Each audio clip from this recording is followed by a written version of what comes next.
Take a seat and grab a snack.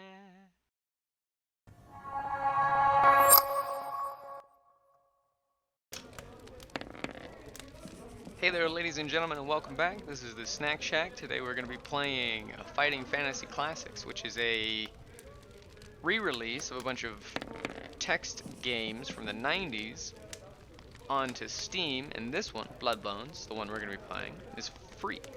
So that's one we're going to be checking out. I'm going to link to it in the description below if you want to download this. BloodBones is a fighting fantasy gamebook and interactive adventure in which you are the hero. You can win only by choosing the correct path, finding equipment, avoiding traps, and surviving combat. Before embarking on your adventure, you must first determine your own strengths and weaknesses with a series of dice rolls. These attributes are recorded on your adventure sheet and include stamina, skill, luck, and your starting gold pieces. Before making your rolls, you must choose from one of 3 difficulty settings. This gamebook has been designed for optimum challenge on Adventurer difficulty mode, which is what we're going to be playing on. For newcomers to Fighting Fantasy, we recommend Adventure or Free Read modes. For experienced readers already familiar with printed versions of this gamebook, not me, I was barely even alive in the 90s, we recommend Hardcore Hero mode. So we're going to be clicking Adventure mode. You have chosen the Adventurer difficulty mode. Before continuing, you must calculate your initial stamina. Your stamina score reflects your general constitution, your will to survive, your determination, and overall fitness. The higher your stamina score, the longer you will be able to survive. You must roll 2 dice and add 12 to the number rolled. This is then entered in the stamina box in your adventure sheet. Stamina will go up and down during your journey, but if your stamina falls to 0, you die and your adventure is over. If your stamina is getting low, remember to eat some of your provisions. Let's roll our starting stamina. Here we go. And we got a 22. Not bad, not bad. Now let's determine our skill. And if you guys want to pause the video now, go download this, start it up and play with me, and I'll make my choices, you make your choices. Let me know in the comments below what you guys decide to do and what you get. That'd be really cool. Your skill reflects your swordsmanship and general fighting expertise. The higher the better. Your starting skill is determined by rolling 1 die and adding 6 to the number. This is then entered in the skill box on your adventure sheet.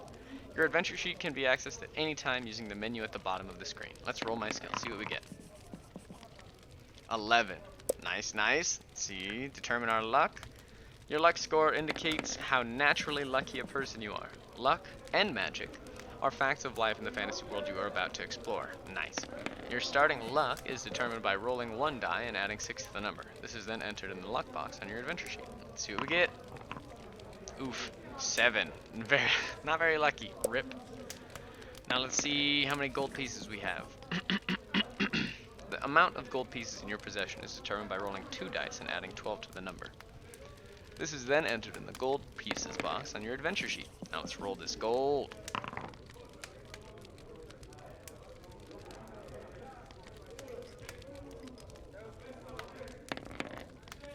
Nice. We rolled 16 gold pieces. Now you must prepare your adventure's equipment. Equipment. You begin your adventure with a sword, backpack, tinderbox, gold pieces, and a lantern to light your way.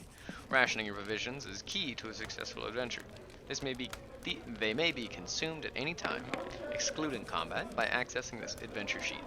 Each meal restores 4 stamina. Be sure to pay close attention to your stamina and restore it regularly. In BloodBones, you begin your journey with no provisions, regardless of your chosen difficulty level. During your quest, you may encounter characters and items that alter your 3 scores, stamina, skill, and luck. Usually, these scores may only ever be restored to their initial amount. On very rare occasions, a particular page may grant an effect that defies this rule. Aside from these occasions, some magic items may also allow you to exceed your initial scores. 10 out of 10. Once you have readied your equipment, there's one more thing you should know. So let me see. I guess I've readied my equipment, my adventure sheet. Everything's there. Found a problem or bug? Oh, very cool. I like this. We'll name ourselves...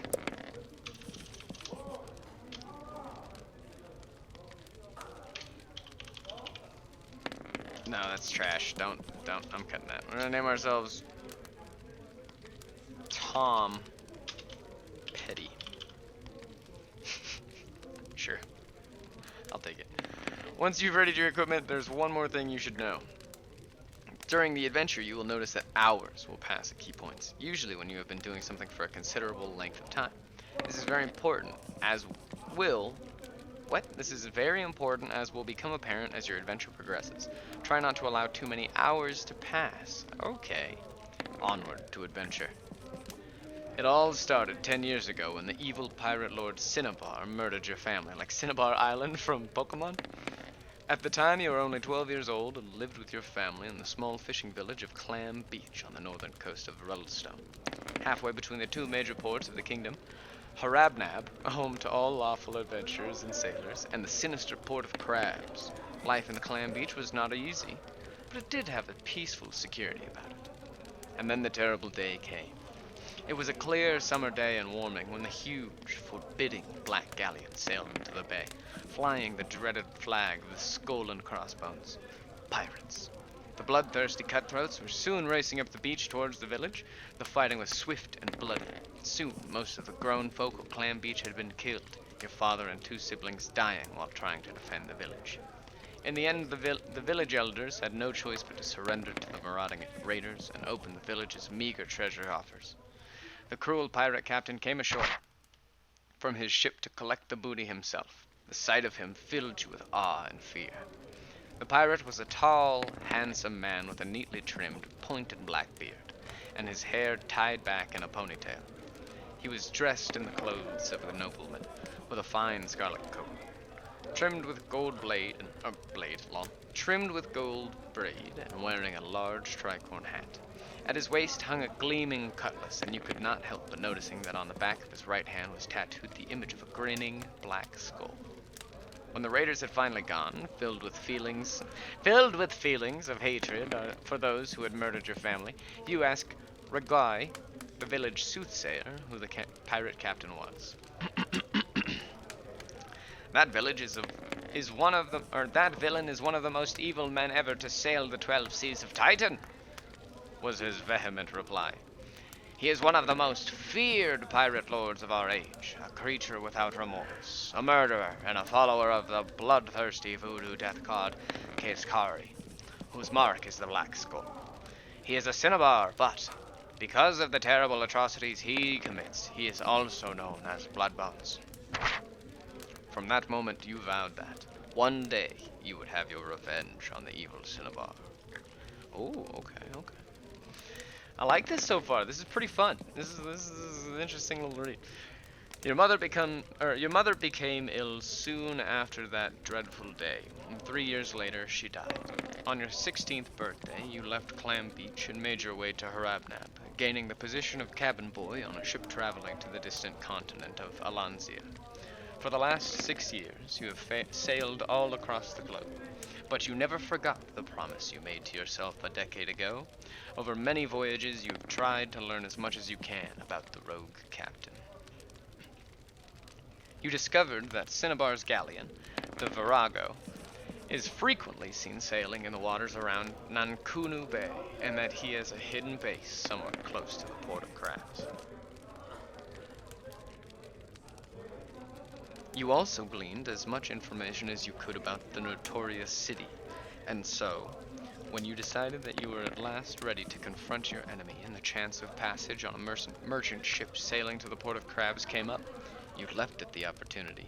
Vengeance, you are sure, will soon be yours. The port of Crabs is haven to every pirate, buccaneer, and freebooter who play their trade of the coast of the kingdom of Rullstone in the old world. As you stand at the prow of the merchantman, looking towards the land, you can make out the ramshackle jumble of buildings of the infamous city in the outline of the old fort that stands above it like some ancient, crumbling sentinel. The merchantman bumps against the stone jetty, and you quickly disembark. Not only is the Port of Crabs one of the most dangerous cities in the old world, but a thick fog is starting to roll in from the sea. It is late afternoon on a chill day in the month of unlocking. What? In the month of unlocking? Okay. And the docks are bustling with activity. Standing close to the quayside is a large, old stone building, which looks like it could withstand a battering from Haidana, god of the deep himself. Hanging over its sturdy oak door is a faded sign declaring that this is the Jolly Roger. This seems as good a place as any to begin your search for Cinnabar as you enter the inn. spacious bar inside the Jolly Roger is packed with all manner of scurvy-looking sailors and other lowlifes. The landlord is as big as an ox and has a large anchor tattooed on one arm.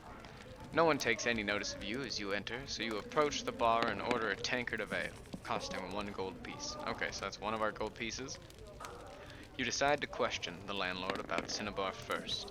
Over your tankard of ale, you talk about the weather and the state of trade, and then draw the innkeeper onto the subject of the pirate you seek. I hear Virago plies these waters, you say. I'm surprised we weren't attacked ourselves. Not anymore, it doesn't. I hear the Virago plies these waters, you say. I'm surprised we weren't attacked ourselves. Not anymore, it doesn't, the landlord replies. Have you not heard? Cinnabar has been dead these last 6 months. Cinnabar dead? You've come all this way, after years of harboring desires for revenge, only to find that the dread pirate lord has already passed from this world? You ask the landlord how he died.